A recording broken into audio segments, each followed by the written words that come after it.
Olá, gente, eu sou o Sala Soares, estou chegando com informações, estou chegando com notícia para você que está ligado comigo agora na Rádio e TV Explosão da Rede, em nossa página no Facebook, está no ar Jornal Virtual.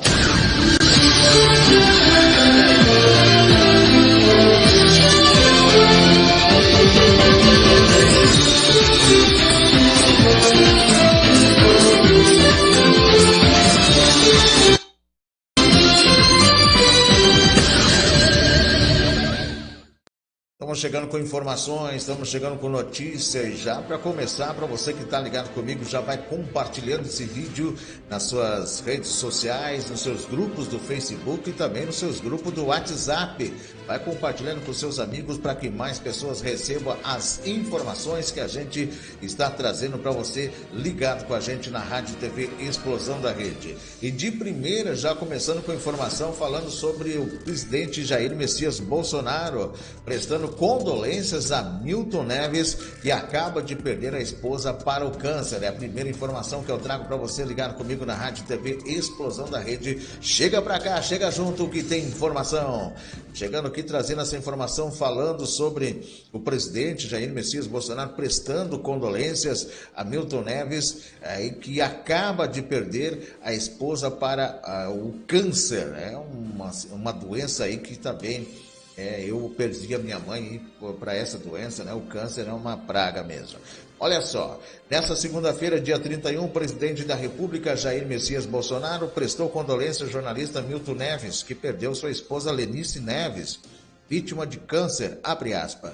Recebi com grande pesar o passamento da senhora Lenice Neves, após luta contra o câncer. Desejo força aos amigos e familiares, em especial ao querido Milton Neves. Que Deus a receba de braços abertos, fecha aspas, escreveu o presidente em suas redes sociais. O presidente prestando condolências aí com a vida aí da esposa do Milton Neves. Essa informação que eu trago para você com exclusividade aqui na Rádio e TV Explosão da Rede. O presidente prestando essas condolências, importante isso nessa hora, né? Se torna um conforto, com certeza, para essas pessoas, no caso do Milton aí, que é um esportista, né? Do Grupo Bandeirantes, mas a gente vê aí o presidente prestou as condolências, né? E está nas suas redes sociais. Bolsonaro deixou ainda uma mensagem a todos que sofrem com essa terrível doença, abre aspas. A todos que também enfrentam esta dura batalha, a minha solidariedade, fecha aspas, disse o presidente Jair Messias Bolsonaro em suas redes sociais. Prestando condolências para com essas pessoas, o presidente Jair Messias Bolsonaro escreveu aí no seu Twitter, escreveu aí nas suas redes sociais, né, prestando essa solidariedade a essas pessoas. Está aí a postagem do presidente, recebi com grande pesar no passamento da senhora Lenice Neves, após luta contra o câncer, desejo força aos amigos familiares, em especial ao querido Milton Neves, que Deus receba de braços abertos. E, é claro, o Milton Neves não ia deixar de também agradecer ao presidente Bolsonaro por esse momento de solidariedade, né? O presidente também disse a todos que também enfrentam essa dura batalha, minha solidariedade. Milton Neves, visivelmente emocionado, agradeceu ao presidente. Abre aspas. Obrigado pela lembrança, presidente. Por coincidência, ela estava internada no mesmo andar do hospital onde o senhor foi fazer exames de rotina. Infelizmente, o maldito câncer foi mais forte nessa luta que minha guerreira e pilar de minha família travou. Um abraço. Aí, a postagem também, resposta aí do Milton Neves ao presidente Jair Messias Bolsonaro, ao Milton Neves aí, perdeu a sua esposa para o câncer, né? E mostrando então essa postagem do Milton Neves, também mostrando aí o Milton Neves juntamente juntamente aí com a sua esposa, né? Ele perdeu a esposa aí para aí está. O Milton Neves juntamente com a sua esposa travou essa luta aí contra o câncer, recebendo condolências do presidente Jair Messias Bolsonaro, né? Então, o presidente, né, sendo condolentes, momento difícil, né? Principalmente essa doença, o câncer, que é uma doença aí que muitas pessoas sofrem com isso, né? Eu estava falando aqui antes que propriamente eu perdi a minha mãe aí para essa doença, né? Essa doença, ela destrói uma pessoa. Com certeza muita gente aí, não é só o caso do Milton Neves, né? Mas o presidente foi bem sucinto também, prestando solidariedade a todos, né? Que no caso acabam perdendo aí dos familiares. Bom, dando sequência por aqui, gente, falando ainda, trazendo informações, para você ligar comigo na Rádio TV Explosão da Rede, falando do Senado Federal. Gilmar Mendes remete investigação contra José Serra ao STF. Isso mesmo, o ministro Gilmar Mendes remeteu investigação contra José Serra ao STF. Essa informação que eu trago para você com exclusividade aqui na Rádio TV Explosão da Rede, falando o ministro Gilmar Mendes aí, remetendo a essa investigação aí do Lava Jato, né, contra José Serra aí, e então foi remetido para o STF. Será que querem livrar o cara também, gente? O que vocês acham? Olha essa informação que eu trago para você, falando do Senado. O ministro Gilmar Mendes, do STF, Supremo Tribunal Federal, determinou que a investigação contra o senador José Serra, PSDB São Paulo, seja retirada da Justiça Eleitoral e encaminhada à Suprema Corte. Serra foi denunciado em 3 de julho pelo Ministério Público de São Paulo sobre acusação de lavagem de dinheiro. A filha do tucano, Verônica, também foi alvo da ação. Os suspeitos negam as acusações. Mendes determinou ainda que os autos sejam encaminhados à Procuradoria-Geral da República assim que chegarem à Secretaria do STF, abre aspas, tendo em vista o risco de prescrição, fecha aspas. A reportagem busca contato com a defesa do senador, o espaço está aberto para manifestação. A denúncia feita pela Lava Jato aponta que em 2006, 2007, Serra, abre aspas, valeu-se de seu cargo de influência política para receber da Odebrecht pagamentos indevidos em troca de benefícios relacionados às obras do Rodoanel Sul, fecha aspas. As investigações demonstram que José Amaro Pinto Ramos e Verônica Serra constituíram empresas no exterior, ocultando seus nomes e, por meio delas, receber os pagamentos que a Odebrecht destinou ao então governador de São Paulo. Segundo as investigações, foram realizadas transferências para dissimular a origem dos valores, que foram mantidos em uma conta de offshore, controlada de maneira oculta por Verônica Serra até o final de 2014, quando foram transferidas para outra conta de titularidade oculta na Suíça. A Justiça determinou o bloqueio de bens de 5 milhões do senador. O presidente do Supremo Tribunal Federal, o STF, ministro Dias Toffoli, suspendeu em caráter liminar a investigação da Lava Jato Eleitoral Paulista, que tem como alvo o senador José Serra, PSDB São Paulo. O ministro atendeu a um pedido da defesa do tucano, conduzido pela advogada Flávia Raal e pelo advogado Sepúlveda Pertence.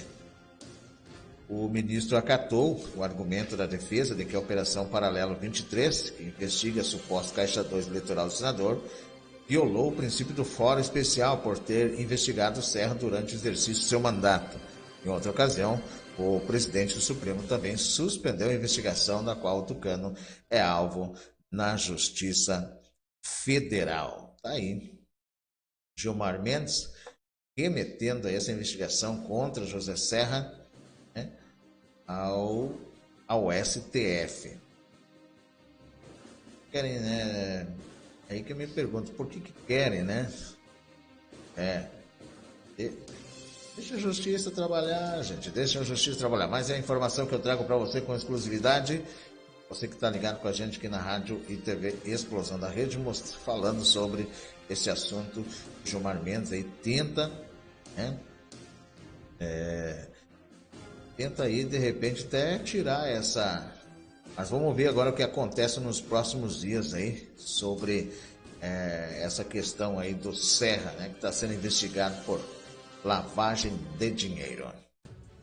Dando informação para você que está ligado comigo na Rádio TV Explosão da Rede, depois dessa informação aí do ministro Gilmar Mendes, remetendo a investigação de José Serra ao STF, falar também sobre a Câmara dos Deputados. E na Câmara dos Deputados, enquanto o governo Bolsonaro trabalha, a oposição faz picuinhas, afirma Major Vitor Hugo. Rapaz, o bicho tá pegando também lá na Câmara dos Deputados. A guerra aí que é travada em todos os âmbitos, né? E na Câmara dos Deputados não é diferente. Segundo a informação que eu trago, enquanto o governo Bolsonaro trabalha, a oposição está fazendo picuinhas, afirma o Major Vitor Hugo. Em entrevista à TV Jornal da Cidade Online, o Major Vitor Hugo, deputado federal por Goiás e ex-líder do governo na Câmara, traz informações muito importantes como resultados surpreendentes alcançados pelo governo federal em várias áreas. Foram 36 obras entregues no primeiro semestre, recorde no agronegócio, também transposição do Rio São Francisco, entre outras realizações. A equipe comandada por Bolsonaro também se mostrou atuante junto ao povo durante a pandemia. Isso não deixa aí a esquerda muito contente não, né? Eles não ficam muito felizes aí com essas obras do governo do Jair Messias Bolsonaro. Foram mais de 800 ações, centenas de bilhões de reais empregados para salvar vidas e empregos. Participamos aqui na Câmara, aprovando, junto com o governo federal, medidas importantes como o auxílio emergencial de R$600, que custa 50 bilhões de reais para os cofres públicos por mês, mas que ampara diretamente aquelas pessoas mais vulneráveis, mais pobres, fecha aspas, ressaltou o Major Vitor Hugo. E Major Vitor Hugo aí falando sobre esse assunto, né? E realmente é bastante importante aí falar também sobre esses trabalhos que são realizados aí pelo presidente Jair Messias Bolsonaro. Ainda não aceitaram a vitória da direita, diz ele, né? O parlamentar, ele comentou ainda sobre os ataques ao presidente Bolsonaro e seus apoiadores, abre aspas. Quanto mais o governo acerta, infelizmente o outro lado, a oposição e a parte da imprensa que não desceu ainda do palanque eleitoral, não aceitou a vitória da direita e do presidente Bolsonaro. Esse pessoal vai sempre continuar indo atrás de picuinhas, de respostas enviesadas, fecha aspas, apontou o deputado. A guerra da cloroquina, o Major Vitor Hugo criticou também a politização em torno da cloroquina, abre aspas. Bolsonaro estava certo desde o início. Se nós temos algum remédio que dá sinais que pode salvar vidas, por que não utilizar com prescrição médica? Até agora, não fui contaminado pelo Covid-19. Se eu vier a ser contaminado, vou usar a cloroquina com certeza. É muito provável que, infelizmente, pessoas tenham perdido suas vidas porque houve uma politização em torno do uso da cloroquina, fecha aspas, lamentou o deputado. Major Vitor Hugo destacou durante a entrevista alguns de seus projetos como deputado, como o PL 1595/2019, que dispõe sobre as ações contra terroristas, abre aspas. Não temos ainda no Brasil um sistema de prevenção de combate ao terrorismo, fecha aspas, disse o parlamentar. Tá aí, Major Vitor, trazendo números do governo Bolsonaro, e a gente traz para você com exclusividade aqui na programação da Rádio e TV Explosão da rede. Dando sequência com as informações, dando sequência com as notícias, para você que está ligado com a gente, depois dessa informação importante, são esses números para a gente também ficar por dentro do que acontece dentro do governo do presidente Jair Messias Bolsonaro, trazendo notícias também do judiciário. É só, gente, a bomba relógio da insegurança pública e também indiferença do STF aos riscos que suas decisões podem provocar a longo prazo. Exatamente o que está acontecendo aí, a gente vê no cenário na questão do Rio de Janeiro, limitando o acesso da Polícia Federal, a sua forma de combate. Isso é muito perigoso, mas o STF alguma razão tem, né? A gente vai descobrir com certeza aí nos próximos dias, falando sobre essa bomba relógio, né? Essa bomba relógio da insegurança pública, a indiferença do STF aos riscos que suas decisões podem provocar a longo prazo. Rapaz. Então não dá para saber o porquê, né? Existe toda aí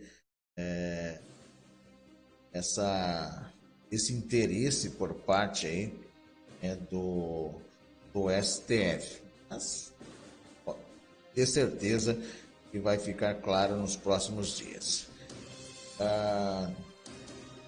Embora impactante, né, a descrição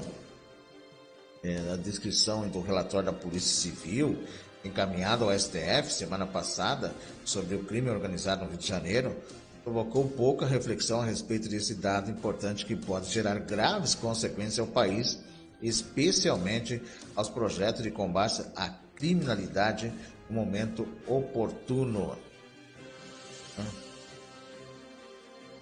O que a gente está falando aqui, gente. É isso que a gente está dizendo toda hora aqui para o que vai acontecer nos próximos dias no Rio de Janeiro. Segundo relatório, das 1.413 comunidades dominadas pelo crime organizado, 81% estão nas mãos dos traficantes e 19% com os milicianos. São cerca de 56.600 criminosos soltos contra 22 mil policiais efetivos de rua. Aí, né? Diferentemente do que aconteceu em novembro de 2010, os traficantes atearam fogo em carros nas vias expressas e atiraram contra postos de policiamento ostensivo na cidade do Rio de Janeiro, que levou a polícia e as forças armadas a invadir o complexo do Alemão.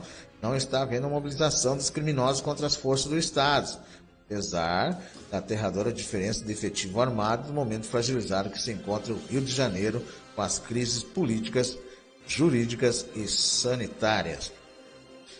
De acordo com o delegado Maurício Mendonça, da 38ª Delegacia de Polícia, Brás de Pina, traficantes, abre aspas, estão se aproveitando desse período para ampliar a dominação territorial para áreas que antes não tinham a presença do tráfico de drogas, fecha aspas.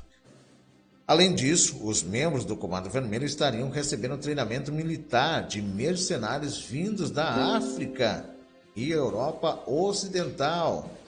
Talvez as duras investidas que o governo federal tem infligido contra o tráfico, fazendo apreensões recorde de drogas em todo o país, sejam um dos motivos da aparente quietude por parte dos traficantes.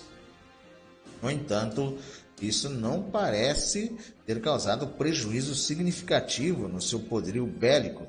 Só o arsenal do Comando Vermelho está estimado em 5.000 fuzis.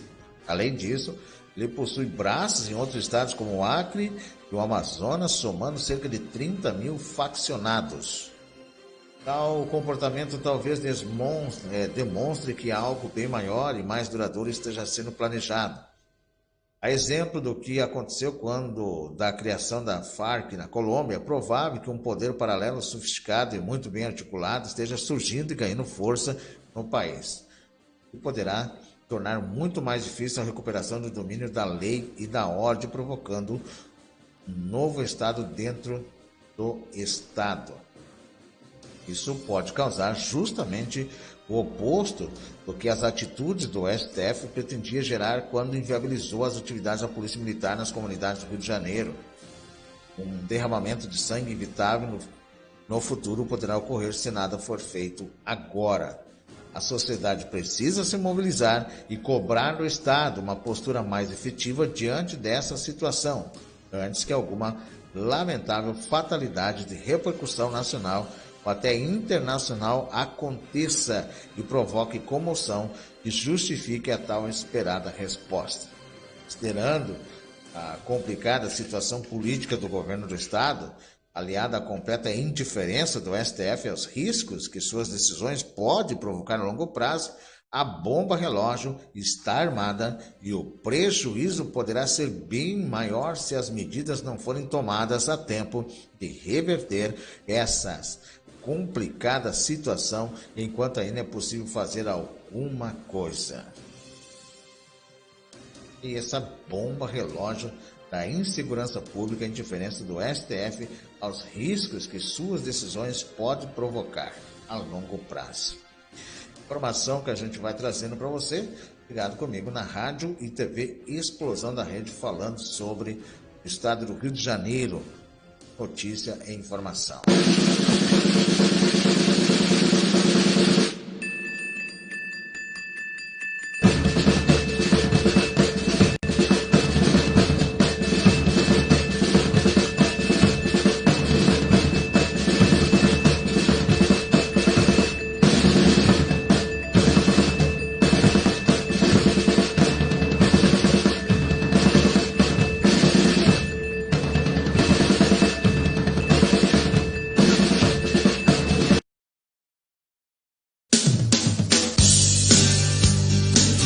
Quer saber as notícias de Ijuí região? Aquilo que a mídia televisiva não mostra? Assista o canal de TV Explosão da Rede. Informações, esportes, notícias, dicas, entrevistas, reportagens, debates ao vivo. Só na Explosão da Rede TV. agoranaweb.com.br. Explosão da Rede TV, a TV da nossa região.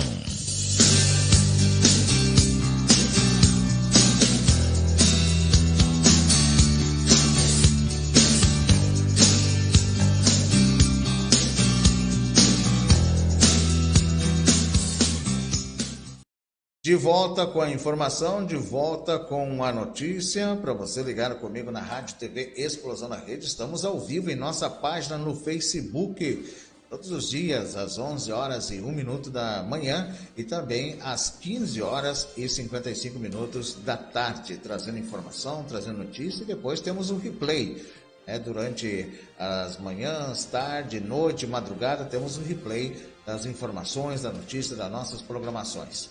Você também pode assistir no nosso canal de TV, Explosão na Rede TV, agoranaweb.com.br. Dando sequência com as informações, com as notícias, falando agora de política. Falando agora de eleições 2020. Olha só, gente, eleições 2020, como se defender dos aproveitadores do Centrão e da esquerda, eleições 2020. Eu até estava fazendo uma postagem hoje no Facebook falando a respeito disso, né? E agora, será que vai funcionar o Fica em Casa durante as eleições? Eu vi uma postagem aí do Alberto Silva, ele que tem também o seu canal no YouTube, e ele falava a respeito disso, que a esquerda, o Centrão, aí, os políticos agora estão desesperados para que o povo saia para a rua, porque vem as eleições aí, né? Olha só, gente, falando sobre as eleições 2020, como se defender, né, dos aproveitadores do Centrão, da esquerda. E agora nas eleições vão mudar, já mudaram, né? Nessa terça-feira, dia 1º aí, a TV Jornal da Cidade Online vai promover uma impactante live em seu canal no YouTube, com as presenças ilustres do deputado federal Cabo Júnior Amaral e do analista legislativo Daniel Lemos. Entre os temas que serão debatidos estão eleições municipais, como se defender dos cavalos de Troia, patriotas e conservadores de mentirinha. Tem que ficar ligado, gente. Vai vir muita gente querendo tirar proveito agora. Muita gente querendo tirar agora. E a gente precisa estar ligado o que vai acontecer agora nos próximos dias aí. Não podemos cair nessa, né?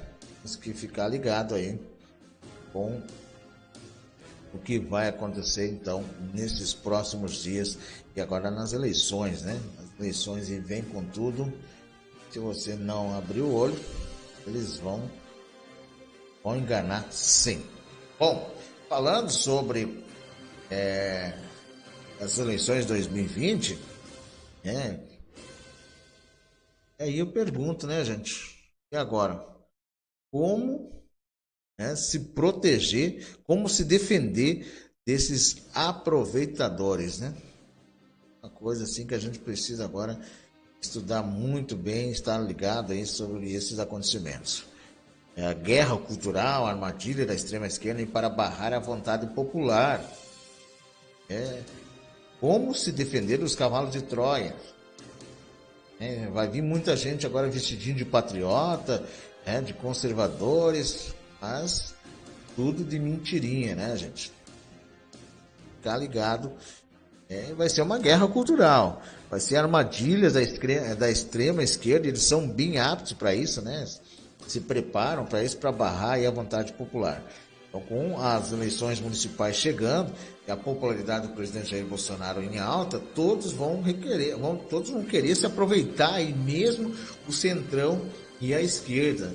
Então, hoje você pode assistir também, os convidados aí dessa live vão explicar para os leitores como se defender desses aproveitadores. Então não perca, participe para a sua pergunta, compartilhe e, é claro, se inscreva em nosso canal no YouTube, Rádio TV Explosão da Rede. Tem a possibilidade de a gente retransmitir, a live vai ser às 21 horas, terá a mediação do jornalista ou da jornalista Camilo Abdon. Isso a gente passa hoje para você assistir aí no nosso canal de TV Explosão na Rede, falando sobre esse assunto importante, sobre as eleições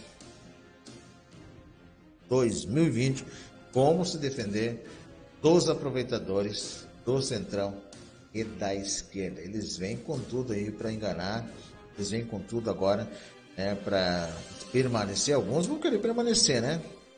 Vão querer permanecer aí, mas cabe agora a decisão da população não cair nessas armadilhas que vem aí nas próximas eleições 2020. Então, se liga aí, gente. Fica ligado. Eles vêm com tudo. Trazendo informações agora para você, falando, gente, sobre a linha de segurança, falando da Lava Jato. A Lava Jato vai perder Deltan Dallagnol aí, tem muito pilantra comemorando. Como pode, né, gente? A nossa justiça está aí sendo balanceada nesses dias, tudo em nome de uma política, né? Falando sobre o procurador da República, o Deltan Dallagnol, vai realmente deixar o comando da Operação Lava Jato. A CNN acaba de divulgar a notícia. A versão oficial é que ele precisa se afastar para cuidar da saúde da sua filha. Apenas uma saída honrosa. Infelizmente, a saída de Deltan satisfaz o mundo do crime, as organizações criminosas e também os partidos e políticos envolvidos em escândalo de corrupção. Todavia, a Lava Jato continua. Deltan permanece no Ministério Público de cabeça erguida pelo grande trabalho realizado. Vamos entender isso com um recuo estratégico do Deltan Dallagnol, né? Deltan Dallagnol. Entender isso, que seja um recuo estratégico do Deltan aí, né? Porque estaria deixando a Lava Jato. É um recuo estratégico mesmo? O que você acha? Tá aí, né, gente? Essa informação é uma perda grande, né? Quem comemorar é o mundo do crime, muito pilantra comemorando, né? Porque o cara é rapazinho, é como o japonês, aquele, né? Prendia todo mundo aí. Seu Dalanol. Deixando aí então, segundo a informação que a gente traz, para cuidar da saúde da sua filha. A Lava Jato continua, mas é uma perca, né? Perca muito grande aí para a Lava Jato. Nesse caso, né? Vamos guardar aí os próximos passos da Lava Jato. Bom, dando sequência por aqui, falando também da segurança pública, gente. A Polícia Federal aposta na flexibilização do uso e porte de armas para o cidadão brasileiro. A Polícia Federal publicou neste mês de agosto que passou a nova legislação sobre armas de fogo. É uma instrução normativa 174, assinada pela Diretoria-Geral da Polícia Federal, que torna o porte e a posse de armas de fogo menos burocráticos. É um progresso tendo em vista aí as normatizações anteriores.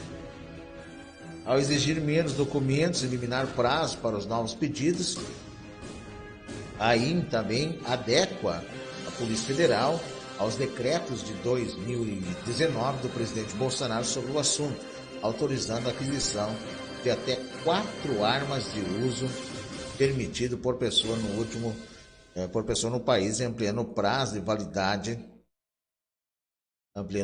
validade aí do registro para 10 anos.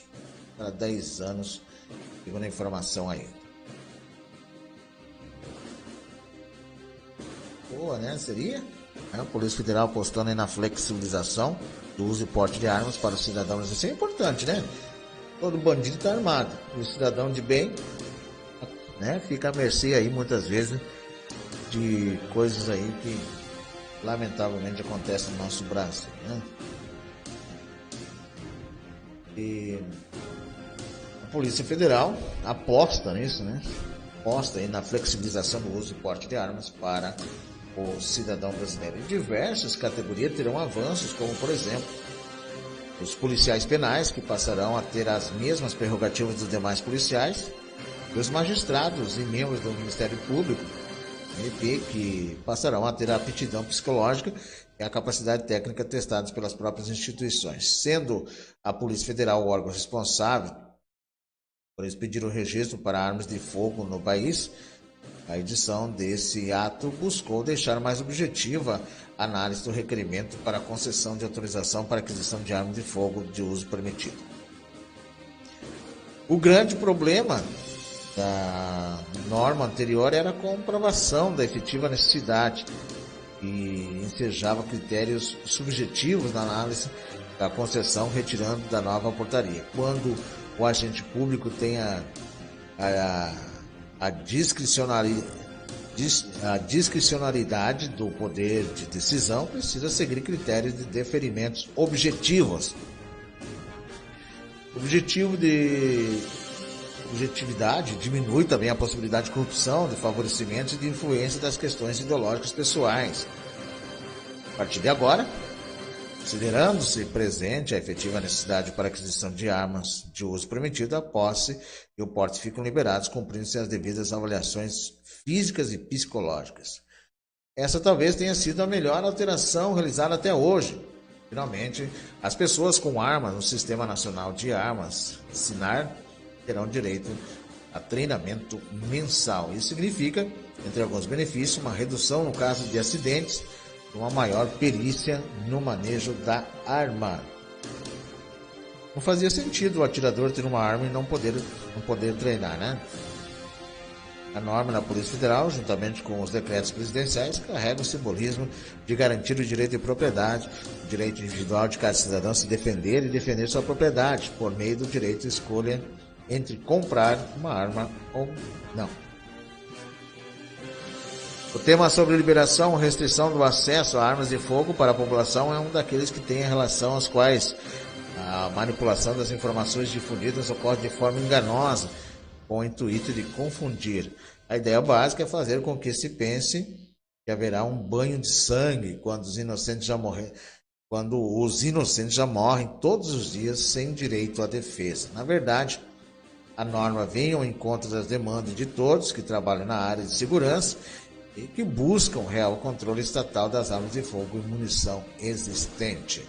Hoje, é impossível esse controle pelas autoridades competentes capazes de identificar a origem das armas em circulação no Brasil. Além da garantia à liberdade de decisão, direito de defesa, o país precisa avançar mais quanto à questão armamentista, inclusive na abertura aí de mercado para a instalação de novas fábricas de armas, escolas e estandes de tiros, como também a regulamentação aí de vários produtos agregados a essa modalidade. A regulamentação aí do setor será capaz de gerar empregos e uma concorrência saudável a partir da abertura de centenas de postos de trabalho. Então, essa informação que a gente traz para você, né? Falando sobre a Polícia Federal posta na flexibilização do uso e porte de armas para o cidadão brasileiro. E aí, você é a favor ou contra?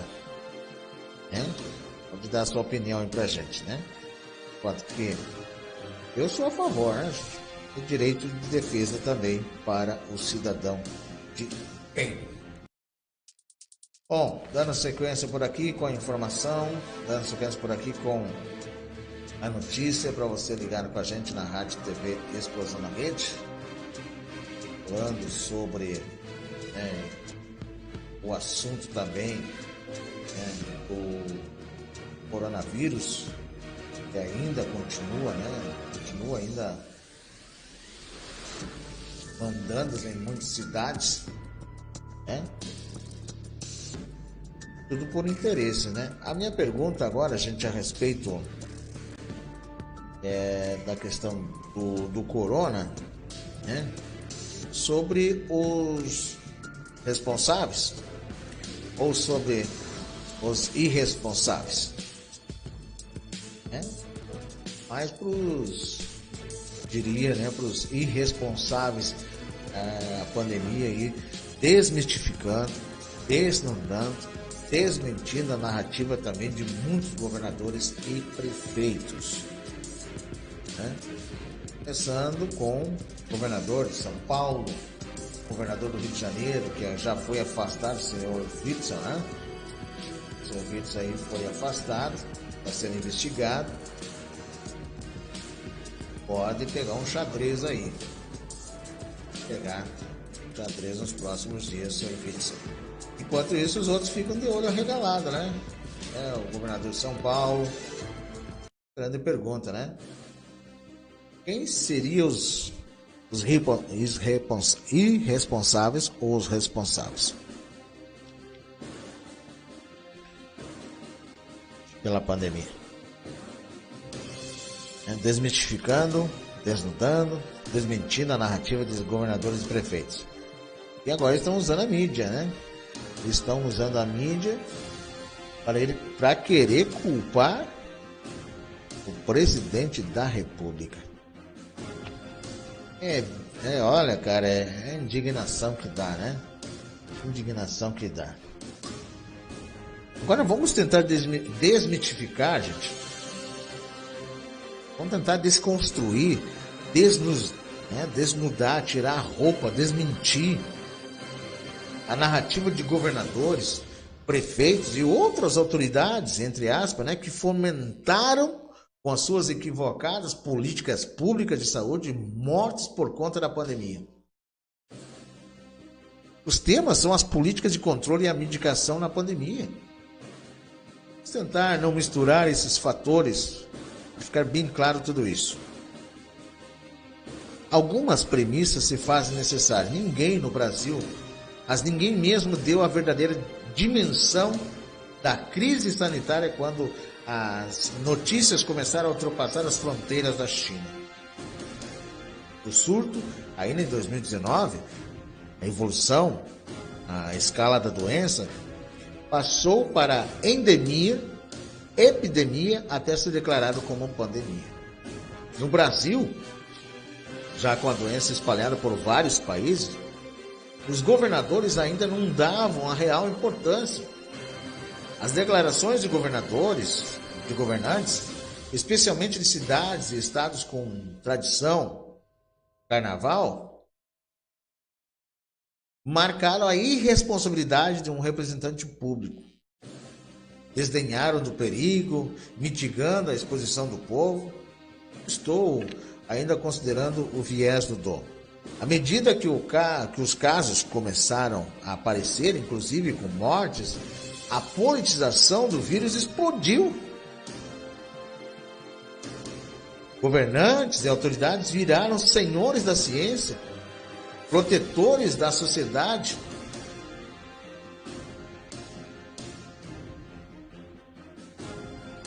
E não, olha só, né? Esses governadores, autoridades viraram senhores da ciência, protetores da sociedade e viraram, entre aspas, estrelas na mídia. Mídia essa que agiu como propagadora do terror, disseminando medo no seio da sociedade, no meio do povo. Não com notícias ou fatos. Eles desdenharam do governo, de vozes experientes no assunto e principalmente com a complacência criminosa do judiciário.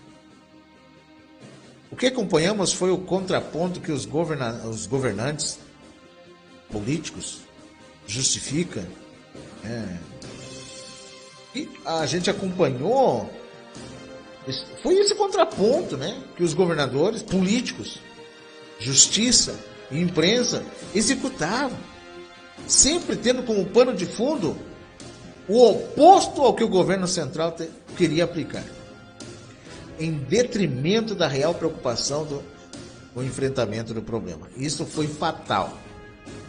E o elemento foi crucial para os discursos passassem a ter um ar de credibilidade, terrorismo que foi implantado no país.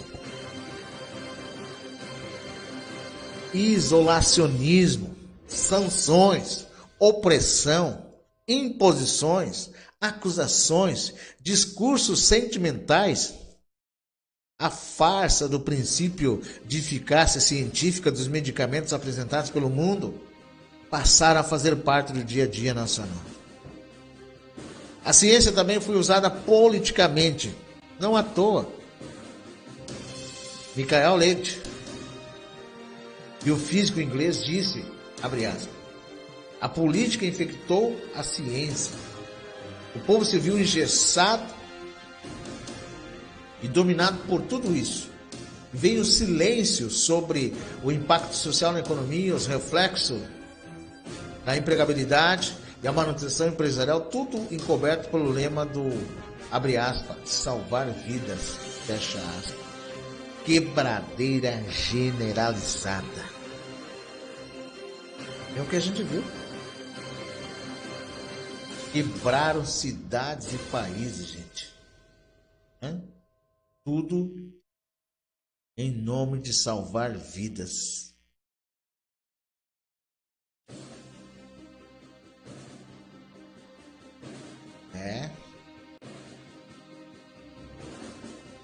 Os motivos da difusão da doença no Brasil tem alguns argumentos demonstrados em números e bem ilustrado pelo médico Osmar Terra, sua experiência à frente da pandemia aconteceu em 2019, G1N1, influenza, onde coordenou os trabalhos de enfrentamento, foi secretário de saúde do Rio Grande do Sul, e ele chama atenção para alguns fatores. Em proveitosa conversa com o Dr. Osmar, ele destaca que o isolamento não funciona no formato proposto e cita o porquê o estado de São Paulo, Rio de Janeiro, Ceará, Amazonas e Pernambuco apresentaram alto número de infectados, principalmente no início. Ele frisa que a circulação prévia do vírus é o que determina isso. São Paulo, Rio de Janeiro, por motivos óbvios, é megalópolis. O Amazonas, com alta demanda de pessoas, inclusive do exterior, por conta da Zona Franca de Manaus.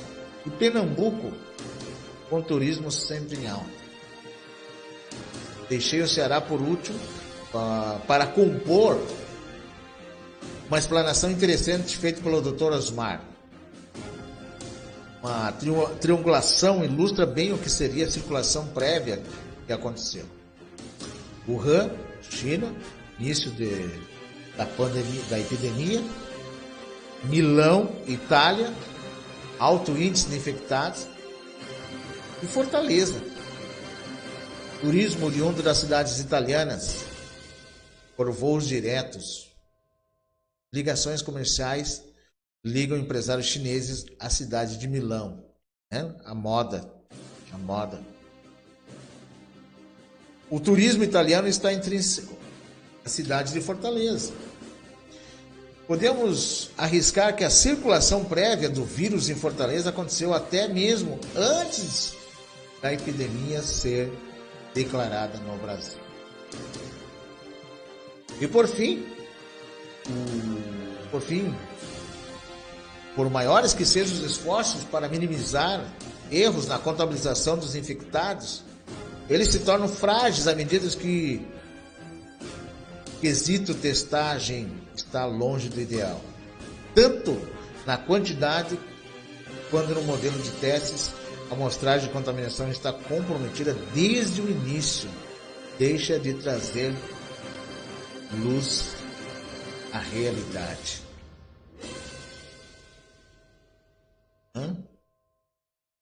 Esse isolacionismo, né, gente? Suposto, vamos à política dessa isolação, do isolacionismo, isolamento horizontal, todo mundo, né?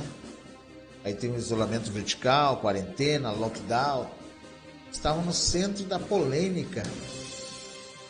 Não vou me enfronhar sobre o que cada país adotou, por mera e simples identificação. Primeiro, como as notícias chegam por aqui, as especificidades de cada lugar, enfim. Se citar a Suécia, Japão, Coreia do Sul. E as conclusões quanto à adoção desse método poderiam condenar, desejar toda e qualquer forma de isolamento radical aqui no Brasil. Eu deixo isso à parte.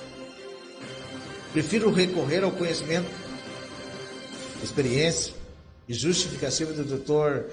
Antônio Wong e o Dr. Osmar Terra, que alertaram ainda em março quais seriam as consequências do que iria acontecer. Não se trata de adivinhação. As respostas deles, em suma, para o isolamento aplicado é que à medida que fosse acontecendo a tal flexibilização, a tendência seria uma explosão de casos. E o que aconteceu foi isso. E mais, com a chegada do frio, ambiente propício à contaminação, a propagação seria potencializada de forma inevitável. E não foi diferente. Basta uma atenta leitura nos gráficos do Ministério da Saúde.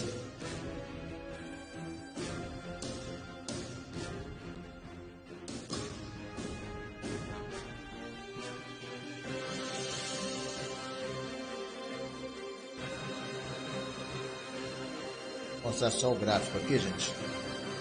Você acompanhar. Está o gráfico. A evolução dos infectados e mortos a partir de 4 de maio, período que a flexibilização começará a acontecer, e a queda de temperatura pelo país. Antes, uma curiosidade que não consegui decifrar. Sergipe, no período, teve um aumento, porcentagem de morte maior do que o de contaminação. Como explicar isso? Sergipe, o período teve um aumento, né? de morte maior do que a contaminação. Como explicar isso? Pernambuco e Rio de Janeiro tiveram números bem próximos. Esse gráfico mostra os estados cujo sistema de isolamento foi mais rígido desde o início, com alto índice de contaminados, já explicado anteriormente, né, questão da circulação prévia do vírus, e que após as medidas de flexibilização, os percentuais de alteração caíram vertiginosamente. É o caso dos estados do Amapá, Ceará, Pernambuco, Rio de Janeiro, São Paulo. Isso configura que a tal curva de infectados já teve seu pico desde maio. Por outro lado, chama a atenção os estados da região mais interiorana do Brasil, que inversamente do que acontece no resto do país, começou a apresentar aumento de contaminação e de óbitos, justamente nesse período apresentado. Estado como Goiás, Mato Grosso do Sul, Mato Grosso, Tocantins elevaram seus índices às alturas. Vamos aos números.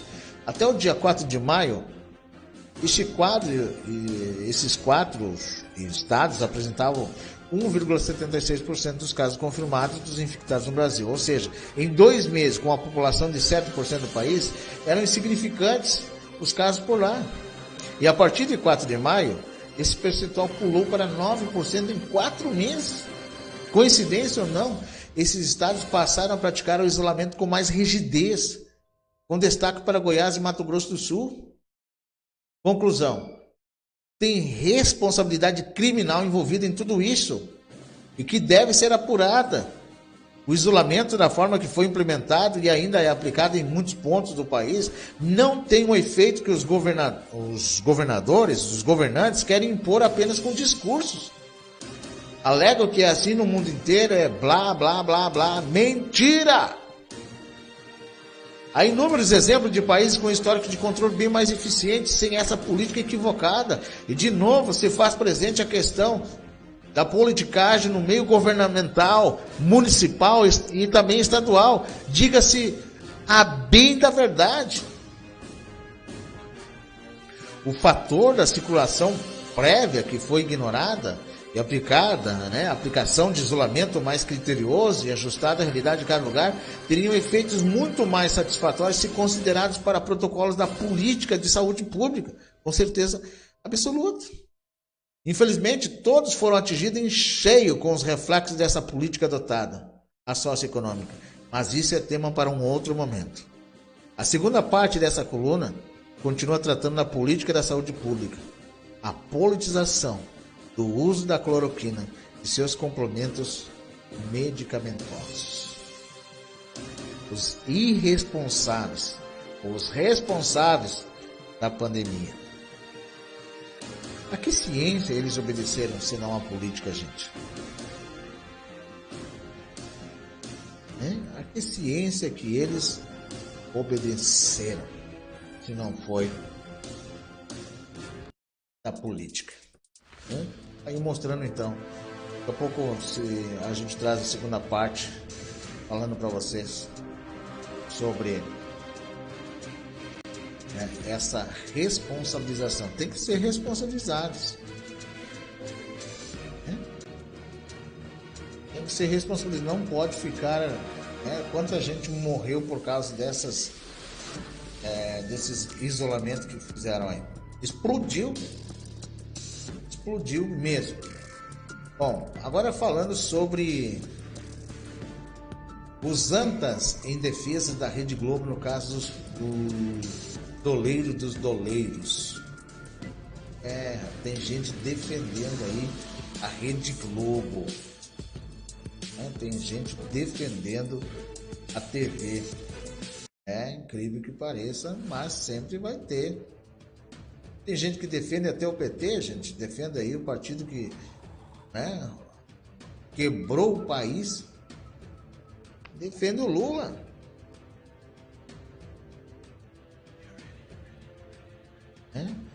Bom, falando sobre, gente, os antas em defesa da Rede Globo, no caso do doleiro dos doleiros,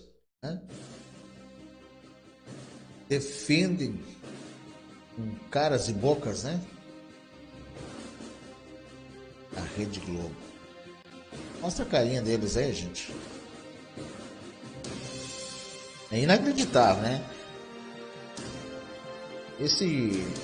Em artigo publicado nessa segunda-feira, dia 31, o antagonista explicitou descaradamente a defesa da Rede Globo. Para o site, uma das táticas mais utilizadas por regimes autoritários é utilizar o aparelho policial e judiciário para, abre aspas, intimidar e ferir adversários políticos em imprensa independente, fecha aspas. Abre aspas, imprensa independente, fecha aspas. Por isso, é preciso que haja vigilância constante da sociedade e das instâncias de controle, fecha aspas, diz o texto. Ao citar a delação de Dário Messer, o doleiro dos doleiros, o artigo assinado por Mário Sabino, diz que o caso, abre aspas, merece ser investigado com rigor, fecha aspas.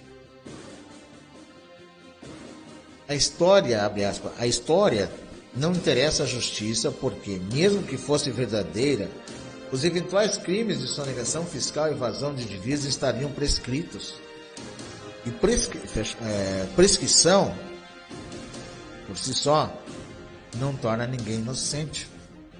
Obviamente, mas apenas os casos nos quais a chance de punição são levados em conta em processo. E este ponto é ainda mais relevante. Se eles foram narrados, documentados por alguém que foi beneficiado com uma redução de pena justamente para ajudar a justiça, fecha aspas, afirma Sabino. E prossegue atacando o presidente Jair Bolsonaro, abre aspas. A história de Mestre já não se sustentava quando foi publicada. E como apontei, se crimes houvesse ocorrido, eles já teriam prescrito. O que não vai prescrever nunca é o aproveitamento político que o Bolsonaro fez e provavelmente continuará fazendo o episódio com o PT, o acompanhamento em tom festivo. Fecha aspas. E finaliza. O aproveitamento é motivo suficiente para que o Conselho Nacional, o Ministério Público investigue se procuradores realmente forçaram a barra para que a história em relação à Globo se tornasse um capítulo da delação de Messer, capítulo tão efêmero que já foi para o lixo, mas bastante eficaz para atingir a reputação da emissora que Bolsonaro considera a sua principal inimiga. Aliás, é lícito supor que a história já havia ido para o lixo quando veio à tona na imprensa, o que torna tudo ainda mais sórdido, fecha aspas. Antes, defendendo a Globo, né? O que aconteceu?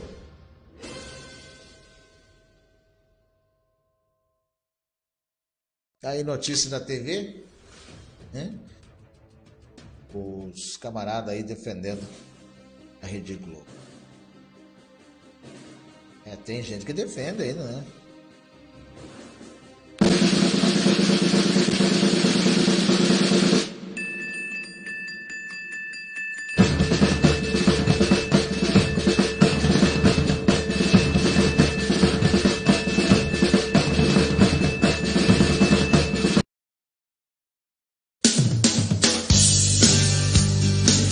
Quer saber as notícias de Ijuí e região? Aquilo que a mídia televisiva não mostra? Assista o canal de TV Explosão da Rede.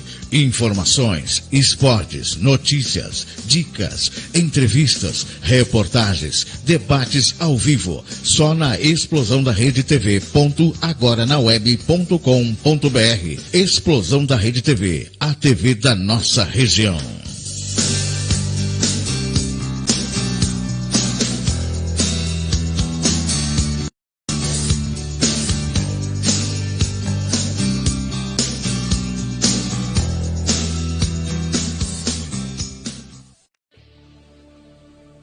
Rádio e TV Explosão da Rede tem o patrocínio.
Dando sequência por aqui, trazendo informações, trazendo notícias para você, falando, gente, que está acontecendo no Brasil. A informação que eu trago para vocês agora, trazendo a segunda parte sobre os irresponsáveis, os responsáveis da pandemia. A que ciência essa gente, governadores, prefeitos, obedeceram? A que ciência eles se submeteram? É opinião que a gente traz agora para você. Ligaram com a gente na Rádio TV. Compartilhe, gente. Compartilhe seus grupos. Quanto mais gente ficar sabendo as informações que a gente vai trazendo para você aqui, mais pessoas vão abrir suas mentes, né? Porque estão sendo ludibriadas, manipuladas pela imprensa de esquerda, né? Por políticos aí, pela esquerda e demais centrão. Vamos lá. Pessoal, antes eu tinha falado sobre a primeira parte. E a segunda parte, vai ser um pouco breve, né? Sobre os responsáveis, os irresponsáveis e a pandemia, parte 2.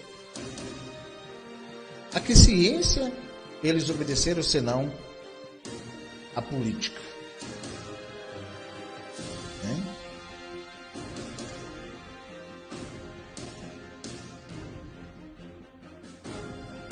Olha aí, você tem um mapa mundi, né? Globo terrestre, uma máscara.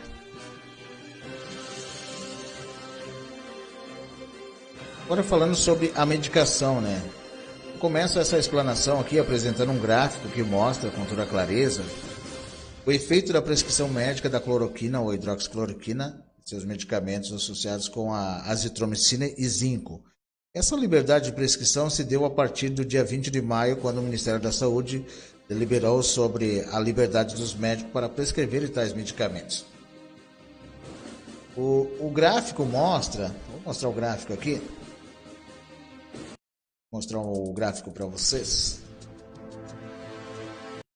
Olha só, o gráfico mostra que a linha dos curados, em destaque no dia 20 de maio, começa a se aproximar da linha dos infectados e se cruzam pelo caminho do tempo e ultimamente ultrapassam e os superam. Observar. Outro detalhe é que nos últimos 20 dias o pico de curados tem sido bem mais significativo do que os de infectados. A partir dessa explícita demonstração gráfica, outros elementos que comprovam a eficácia da aplicação deste medicamento para a cura da doença, dentre eles testemunhos de médicos e pacientes, tanto no Brasil quanto no mundo, e a criminalidade implícitas em ações das autoridades. Eu não vou levar em consideração para essa análise as inúmeras denúncias de ações como a do governador da Bahia, Rui Costa,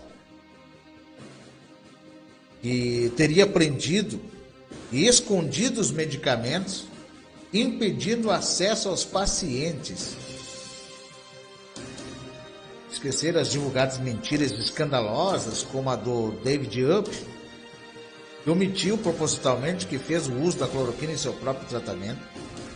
Agora vamos deixar de lado que prefeitos como o de Belo Horizonte, Alexandre Calil, que deliberadamente recusa-se a explicar a não liberação dos medicamentos em unidades de saúde municipais, mas declarou em público que, abre aspas, o uso da cloroquina em Belo Horizonte é feito pelo Dr. Jackson Pinto, secretário de Saúde, Carlos Starling, infectologista, Unai Tupinambás, infectologista, e Estevão Urbano, infectologista. Abre aspas. Eles aplicam e orientam a Secretaria de Saúde do jeito que acharem melhor, pois a responsabilidade é da ciência. Eu não acho nada, pois posso precisar usar uma hora.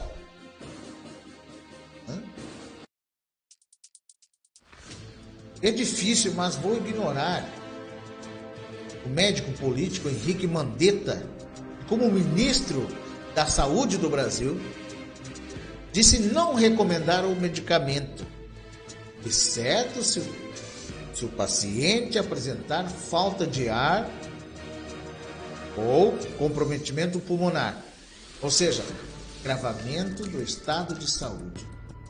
E como exemplos, há muitos pelo Brasil, não vou submeter minha inteligência às posições errantes da OMS, por motivos mais que óbvios, vou me ater-me a outras questões que deixam esses estados e muitos outros à beira de um julgamento que se faz necessário a essa altura, onde ser responsabilizados por suas atitudes. O discurso da comprovação científica do medicamento caiu por terra há muito tempo. Como citar a informação que foi mantida às escuras com a conivência da OMS de que a China já fazia uso da medicação desde fevereiro deste ano? E para quem tem dúvidas disso, leia a matéria produzida pelo Foundation Mediterranean Infectina. Neste mesmo site, há muitas matérias e estudos que analisam e reafirmam que a cloroquina, seus derivados e associados afiançam a prescrição dos mesmos.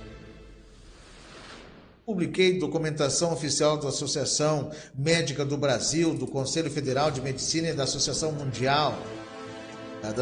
Médica Mundial, declaração de Helsinki de 1964, que não só permitem, mas orientam seus associados a ter liberdade para prescrever os medicamentos. Agora, negar o direito de salvar vidas é crime. O site c19studio.com publica vários estudos no mundo sobre o uso da cloroquina. Datados com o status de cada estudo, o site dá como título o seguinte conclusão: HC Global Estudos que PrEP e PEP e estudos de tratamentos precoces mostram eficácia, enquanto o tratamento tardio mostra resultados mistos.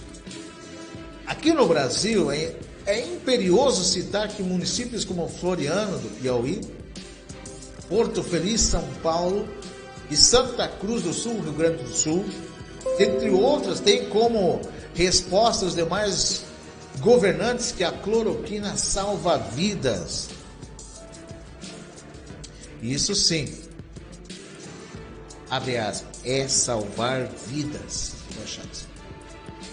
Prefeitos, secretários de saúde e equipe de controle adotaram o protocolo da Espanha com o propósito de cuidar de seus, abre aspas, pacientes, fecha aspas. A confirmar qual protocolo a cidade adotou. Eu quero apresentar um outro gráfico aqui, gente.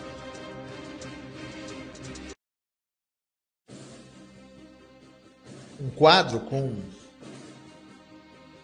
os números e seus comparativos desses municípios e de outros 3, Salvador, Belo Horizonte, São Paulo, que não aplicaram nenhum protocolo medicamentoso com a cloroquina.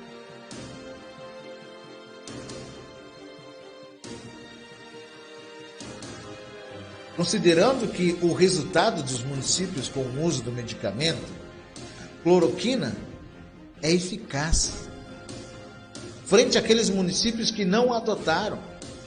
Montei um quadro aí também com a tese da eventual adoção desse medicamento e seus resultados, aplicando a média da letalidade dos 3 municípios que prescreveram a cloroquina a seus pacientes. A realidade de outras cidades que não liberaram seu uso ficaram assim.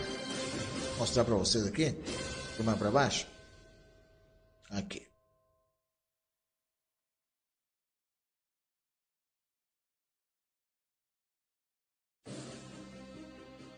Mediante esses dados, podemos afirmar que há dolo quanto à política adotado pelos prefeitos da cidade de Salvador, Belo Horizonte e São Paulo, que não liberaram o uso da cloroquina sobre a famigerada desculpa da ausência da comprovação científica, respectivamente, Antônio Carlos Magalhães Neto, Alexandre Calil e Bruno Covas.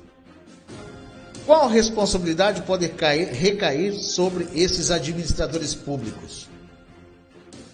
A que ciência eles obedeceram senão a política? O Ministério Público Federal ou estadual deve se pronunciar sobre o caso? Eu não vou perdoar aqui a imprensa, especialmente que a grande imprensa nacional que não se continha em dar notícia, a sua obrigação do que os governadores faziam.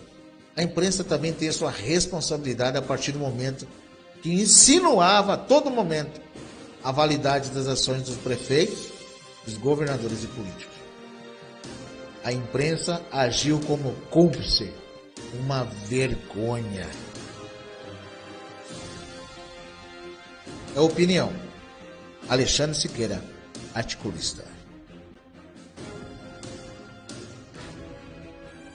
Aí, gente, opinião para você. Ligado com a gente na Rádio TV Explosão na Rede. Você que está nos assistindo na nossa página no Facebook.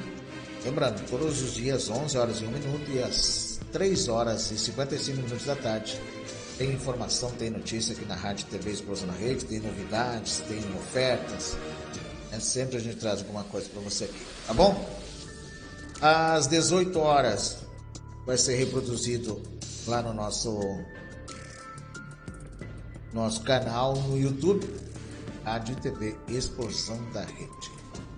Essas são as informações que a gente traz para você durante essa semana, notícia, informação, tudo que acontece no Brasil e no mundo, a gente vai trazendo para você ligar. Se inscreva no nosso canal no YouTube, Rádio TV Explosão da Rede, compartilhe e também siga-nos na nossa página aqui no Facebook e também siga-nos no nosso Instagram, DJ_Sala20. DJ_Sala20. Bom, obrigado pela sua companhia. Segue por aqui as informações, as notícias, a você que está ligado com a gente na Rádio TV Explosão na Rede.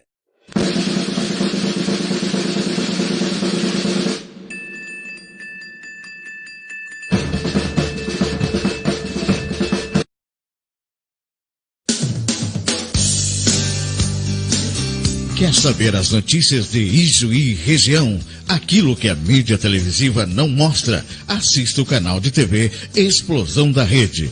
Informações, esportes, notícias, dicas, entrevistas, reportagens, debates ao vivo. Só na Explosão da Rede TV. agoranaweb.com.br. Explosão da Rede TV, a TV da nossa região.